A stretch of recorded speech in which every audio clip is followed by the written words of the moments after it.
সমস্ত কুরাইশদেরকে নবীজি পাহাড়ে দাঁড়িয়ে ডাক দিলেন, ও আমার জাতিরা শোনো, তোমরা তো আমাকে বিশ্বাস করো বলে হ্যাঁ বিশ্বাস করি।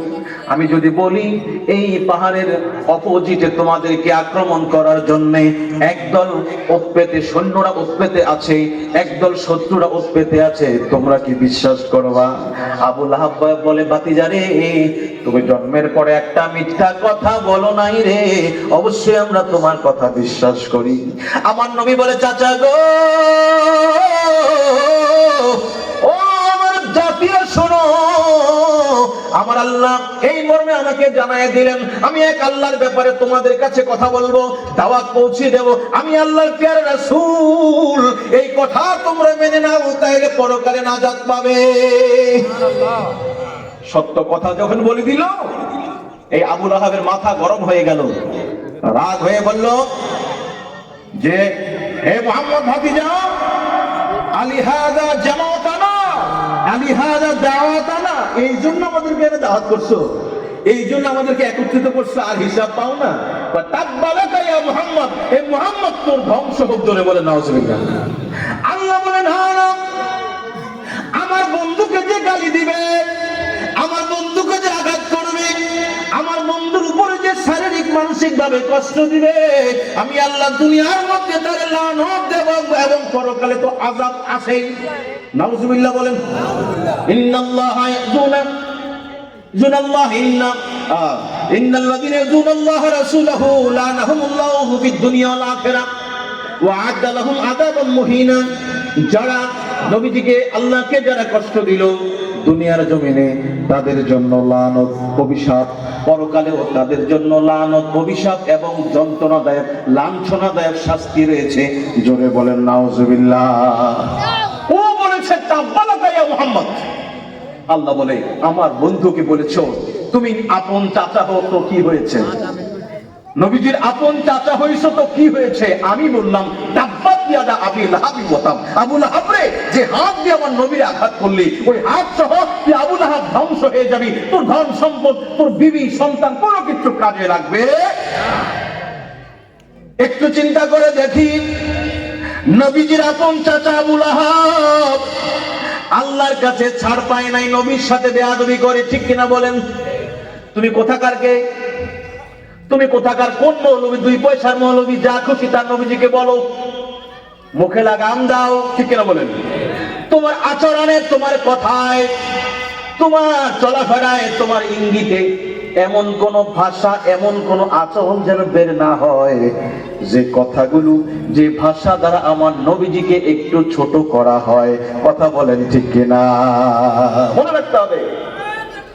আল্লাহু আকবার, আল্লাহু আকবার, ইয়া রাসূলুল্লাহ। সবাই বলি মারহাবা। এখন অত্যাচারগুলো বাড়ছে, কিন্তু নবীজির গায়ে আঘাত দিতে পারছে না দূরের কাফেরেরা। কেন পারছে না? কারণ নবীজির ঘরে যিনি প্রিয়তমা বিবি আছেন, আমাদের মা খাদিজাতুত তাহেরা, বড় সম্ভ্রান্ত, ধনাঢ্য, প্রভাবশালী। নবীজির চাচা আবু তালেব যদিও সরাসরি ইসলাম গ্রহণ করেন নাই, কেউ কেউ বলেছেন করেছেন, আল্লাহ ভালো জানে।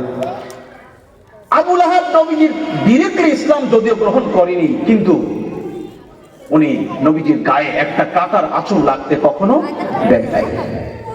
কাফেরের আয়েশা নানান লোক দেখেছে,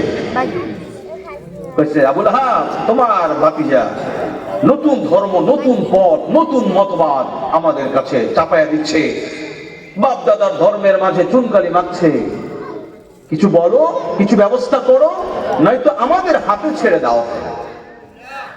আবু তালেব বলল, ও কুরাইশরা শোনো, আমি আমার ভাতিজার ধর্ম হয়তো পালন করি না, কিন্তু এই কথা মনে রাখবে, আমার জীবন থাকতে আমার ভাতিজা মুহাম্মদুর রাসূলুল্লাহ সাল্লাল্লাহু আলাইহি ওয়াসাল্লামের গায়ে একটা কাঁটার আঁচড় আমি রাখতে দিব না। আল্লাহু আকবার বলে। এই ভালোবাসার প্রতিদান পাইছে না পায় নাই? যদি কালেমা পড়তো তাহলে কি জানি হতো। আর আমরা যদি কালেমা পড়ি, মুসলমান হয়েছি, নবীকে ভালোবেসেছি, আমাদের কি হবে? আলহামদুলিল্লাহ বলেন, ঠিক কিনা?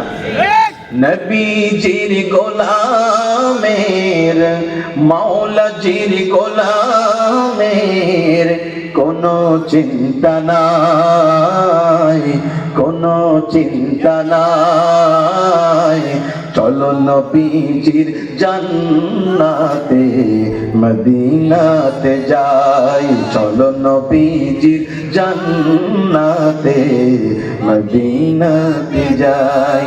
ওরে আল্লাহ দাতা সর্বোপরি মোদের নবী কাসেম বন্টনকারী, আল্লাহ দাতা সর্বোপরি, ঠিক কিনা বলেন?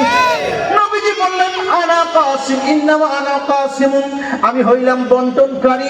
আল্লাহু ইউতি, আমার আল্লাহ দিয়েছে, আর আমি নবী হইলাম সেই দেওয়া জিনিস, আল্লাহর দেওয়া রিজিক বন্টনকারী। আল্লাহু আকবার।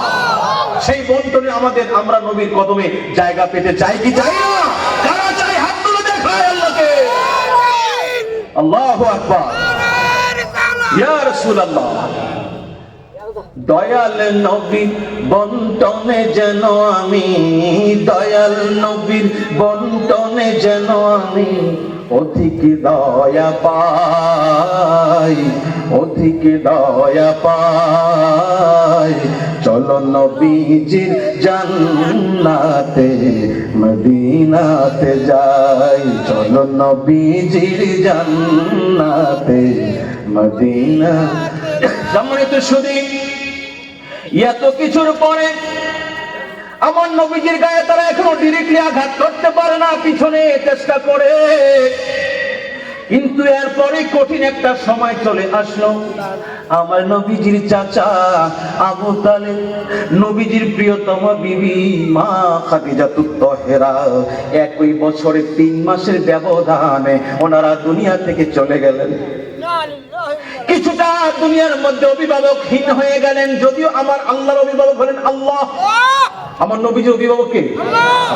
তবু দুনিয়ার দৃষ্টিতে অভিভাবক ছিলেন আমার আল্লাহ। বলে বন্ধু গো, আলাম ইয়াজিদকা ইয়াতীমান ফাআওয়া, এতিম রূপে দুনিয়াতে আপনাকে পাঠালাম, অভিভাবক দিয়ে দিলাম।